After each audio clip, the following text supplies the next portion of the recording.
Kalian semua tentu tidak asing lagi dengan negara satu ini. Secara Filipina ini merupakan salah satu negara ASEAN yang juga sekaligus terdekat dengan Indonesia. Kendati hanya dipisahkan laut di utara Indonesia, kalian tahu tidak kalau dalam sejarahnya terdapat sejumlah orang Indonesia, lebih tepatnya orang Minangkabau, yang disebut-sebut mendirikan salah satu kota besarnya. Siapa kegerangan, kuis simak ulasan data fakta ini sampai selesai. Sejarah awal. Inilah Filipina. Lengkapnya, Republik Filipina atau dalam bahasa setempat Republikang Pilipinas merupakan sebuah negara kepulauan di Asia Tenggara yang berbatasan laut dengan Indonesia dan Malaysia di selatan. Laura Lee Juncker dalam International Journal of Historical Archaeology tahun 1998 mencatat, sejarah Filipina diprediksi bermula dengan kedatangan manusia pertama yang menggunakan rakit atau perahu setidaknya 709.000 tahun yang lalu. Seperti yang ditunjukkan oleh penemuan alat batu Pleistocene dan sisa-sisa hewan yang disembelih terkait dengan aktivitas homonim. Kelompok masyarakat Negrito merupakan penduduk pertama yang menetap di Filipina prasejarah. Setelah itu kelompok Austronesia bermigrasi ke pulau-pulau tersebut. Kendati demikian, yang menarik, peninggalan tertulis Filipina baru dimulai sekitar abad ke-8 berdasarkan temuan lempeng tembaga di dekat Manila. Dari aksara itu diketahuilah kalau Filipina berada dalam pengaruh kerajaan Sriwijaya. Namun bukti tertulis tersebut amat sedikit hingga ahli-ahli sejarah masih beranggapan sejarah Filipina dimulai pada era kolonialisme. Sebelum bangsa Spanyol datang di abad ke-16, sudah berdiri kerajaan-kerajaan kecil yang bercorak animisme yang terpengaruh kultur India dan yang bercorak Islam di bagian selatan.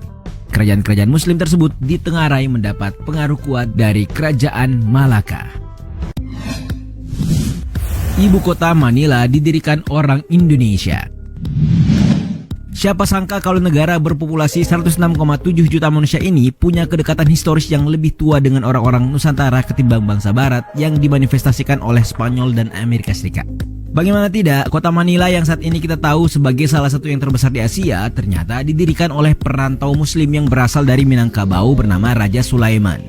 Kendati pengaruh Kristen sangat kuat di sana, melansir portal informasi Indonesia indonesia.go.id, ternyata tidak banyak yang tahu kalau tersebarnya agama Islam di Filipina di bawah oleh putra Indonesia asal Minang, Raja Sulaiman. Catatan sejarahnya menyebut sebelum kedatangan bangsa Spanyol, Filipina berada di bawah kekuasaan Raja Sulaiman dari Minangkabau yang merupakan pendiri Filipina. Antropolog Indonesia Motar Naim dalam disertasinya Merantau, Causes and Effects of Minangkabau Voluntary Migration tahun 1994 menyebut terdapat jejak rantau orang Minangkabau di Filipina.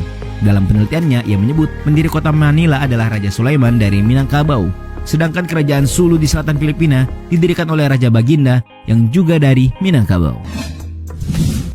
Jajahan Imperium Spanyol. Seperti yang sedikit disinggung, bahwasanya sejarah kolonisasi Filipina dimulai pada abad ke-16 tatkala Imperium Spanyol di bawah komando Ferdinand Magellan melihat Pulau Samar di tahun 1521. Namun seperti dikutip dari buku Over the Edge of the World, Magellan's Terrifying Circumnavigation of the Gulf tahun 2003 yang ditulis Lawrence Bergreen, kolonialisme Spanyol dimulai dengan kedatangan ekspedisi Miguel Lopez de Legazpi pada 13 Februari 1565. Dia lalu mendirikan pemukiman permanen pertama di Cebu, menciptakan struktur politik terpadu, hukum, dan lembaga pendidikan. Selain itu, agama Kristen Katolik Roma diperkenalkan. Wilayah itu lalu diperintah di bawah Viceroyalty of New Spain yang berbasis di Meksiko. Setelah itu, koloni diperintah langsung oleh Spanyol. Selama 265 tahun, Filipina merupakan koloni Spanyol sejak tahun 1565 sampai 1821. Dan selama 77 tahun masuk menjadi provinsi Spanyol sejak tahun 1821 sampai 1898. Nama Filipina diadopsi setelah Imperium Spanyol diperintah oleh Raja Felipe II. Namun setelah Perang Spanyol Amerika tahun 1898, Filipina diperintah Amerika Serikat dan menjadi persemakmuran di bawah sejak tahun 1935. Jepang yang mendominasi Asia Timur Raya merebut Filipina dari AS. Namun usai takluk dalam Perang Dunia II, Filipina memperoleh kemerdekaan de facto pada 4 Juli 1946. Sistem pemerintahan. Penting nih kalian tahu, dalam menjalankan negaranya, pemerintahan Filipina sedikit terpengaruh oleh pemerintahan Paman Gober. Seperti namanya, Filipina merupakan negara republik yang dimana presiden bertindak selaku kepala negara, pemerintahan dan panglima tertinggi angkatan bersenjata. Presiden dipilih melalui pemilu untuk masa jabatan 6 tahun dan memilih sekaligus mengepalai kabinet. Terkait kuasa legislatif diserahkan ke Dewan Legislatif Filipina dengan sistem 2 kamar, yaitu Kongres terdiri atas Senat dan Dewan Perwakilan yang anggotanya dipilih lewat pemilu. Cabang yudikatif sendiri dikepalai oleh Mahkamah Agung yang terdiri atas 14 hakim agung yang semuanya ditunjuk oleh Presiden. Saat ini Presiden Filipina dijabat oleh Rodrigo Roa Duterte dan wakilnya Leni Robredo. Kalian tahu kan presiden yang satu ini?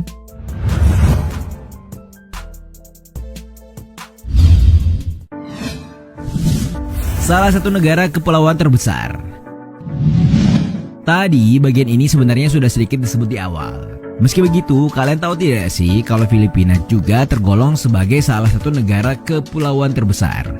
Ya, negara dengan luas wilayah yang keseluruhannya mencapai 300.000 km persegi ini, menurut data dari World Atlas berada di posisi ke-8 dengan jumlah pulau mencapai 7.641 di bawah Indonesia yang memiliki 17.504 pulau.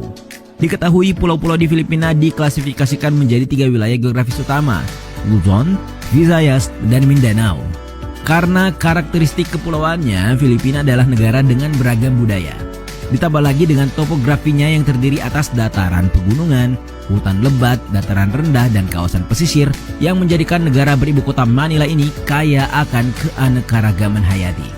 Oleh United Nations Development Program PBB, Filipina dianggap sebagai salah satu negara dengan keanekaragaman hayati yang megah di dunia dan persentase endemisme flora dan fauna yang tinggi. Punya The Punisher. Apa coba yang kalian bayangkan saat mendengar The Punisher?